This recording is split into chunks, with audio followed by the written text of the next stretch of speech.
విద్యార్థుల సమస్యల కోసం పోరాడినటువంటి నాయకుడు. ఆనాటి నుంచి ఈనాటి వరకు నమ్మిన సిద్ధాంతం కోసం, నమ్ముకున్న జెండా కోసం,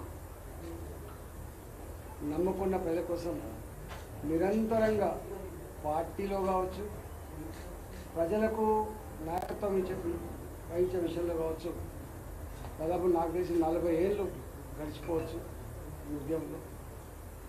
భారతీయ జనతా పార్టీ కేంద్ర నాయకత్వం 40 ఏళ్ల త్యాగానికి, 40 ఏళ్ల కమిట్మెంట్కి ఎన్ని ఒడిదుడుకులు వచ్చినా, ఎన్ని రకాల అవమానకరమైన సంఘటనలు వచ్చినప్పటికీ కూడా వెరవకుండా, జడవకుండా ఇవాళ పార్టీ కోసం పనిచేసే బిడ్డ అని చెప్పి వారికి ఈరోజు ఈ పట్టభద్రుల నియోజకవర్గానికి అభ్యర్థిగా నిలబెట్టడం మా అందరి గర్వకారణంగా మేము భావిస్తూ ఉన్నాం.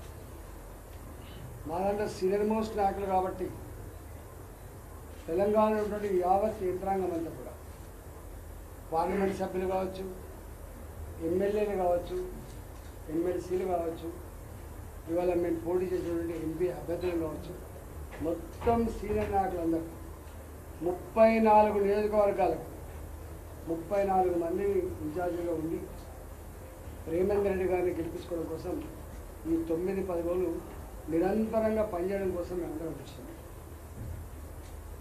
భారతీయ జనతా పార్టీ ఒక గొప్ప చారిత్రక సన్నివేశంలో ఎంటర్ అయింది. ఒకప్పుడు భారతీయ జనతా పార్టీ అంటే నిలబడతలే అనే ఫీలింగ్ ఉండే, కానీ ఈ రాష్ట్రంలో ప్రజలకు నాయకత్వం వహించగలిగే శక్తి, సత్తా, కమిట్మెంట్ భారతీయ జనతా పార్టీకి మాత్రమే ఉందని చెప్పి ప్రజలు నమ్ముతూ ఉంటారు.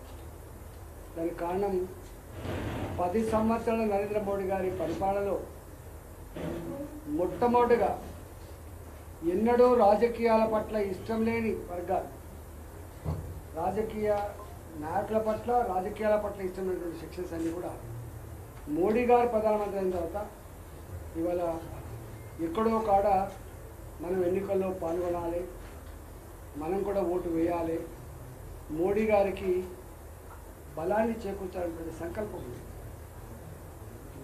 కేవలం నార్త్కే పరిమితం అని చెప్పి మాట్లాడిన వాళ్ళు కూడా అసేతు హిమచలం అన్నట్టుగా కశ్మీర్ నుంచి మొదలుపెట్టి కన్యాకుమారి వరకు ఏ రాష్ట్రానికి పోయినా, ఏ ప్రాంతానికి పోయినా ఒకటే నినాదం, మోడీ గారిని బలోపేతం చేయడం. మొన్న మీరు చూసిన పార్లమెంట్ ఎన్నికల్లో మేము ఊహించలేకపోయింది, మాకు అర్థమైంది కొంచెం, కానీ మేము ఊహించలేకపోయింది. నల్లగొండ లాంటి పార్లమెంటు పరిధిలో కూడా ఇవాళ బ్రహ్మాండం నువ్వా నేనా అన్నట్టుగా పోటీ చేయగలిగేటువంటి స్థాయి వచ్చింది. ఖమ్మంలో ఉన్న మా అభ్యర్థి కూడా మీరు ఊహించలేకపోతున్నారు, మీరు తక్కువ అంచనా వేస్తున్నారు, అండర్ కరెంట్ ఉంది, మొత్తం మహిళలంతా మాకే ఓట్లేసి చెప్పి మా వినోదరావు గారు ఇంతకుముందు మాట్లాడారు. 17 నియోజకవర్గాలు ఇవాళ భారతీయ జనతా పార్టీకి మోడీ గారిని గెలిపించుకోవాలనేటువంటి సంకల్పంతో ఓట్లేసినట్టు కనపడుతూ ఉంది. కాబట్టి ఇవాళ అదృష్టం ఏంటంటే మొట్టమొదటిగా కనెక్ట్ అయిన వాళ్ళు యువకులు, భారతీయ జనతా పార్టీకి బాగా కనెక్ట్ అయిన వాళ్ళు యువకులు, వాళ్ళంతా చదువుకున్న యువకులు, బుద్ధిజీవులంతా కూడా భారతీయ జనతా పార్టీ 99% వాళ్ళు అడ్వకేట్లు కావచ్చు, వాళ్ళు డాక్టర్లు కావచ్చు, వాళ్ళు ప్రభుత్వ ఉద్యోగులు కావచ్చు, వాళ్ళు టీచర్లు కావచ్చు, ఇవాళ చిన్న ఉద్యోగాలు ఉండేటువంటి విఆర్ఓలు కావచ్చు, వాళ్ళు అంగన్వాడీ టీచర్లు కావచ్చు, ఇలా గ్రాడ్యుయేట్స్ పూర్తి చేసినటువంటి వాళ్ళందరూ ఆర్టీసీలో ఉండవచ్చు, వాళ్ళు కార్మికులు ఉండొచ్చు, వాళ్ళు ఐటీ రంగంలో ఉండొచ్చు, ఏ రంగంలో ఉన్నటువంటి చదువుకున్న వాళ్ళు, డిగ్రీలు పూర్తి చేసుకున్న వాళ్ళందరూ కూడా ఇవాళ ఇష్టపడుతున్న పార్టీ భారతీయ జనతా పార్టీ, ఇష్టపడుతున్న నాయకుడు నరేంద్ర మోడీ గారు. కాబట్టి ఇవాళ వాళ్ళకి అన్ని విషయాలు తెలుసు.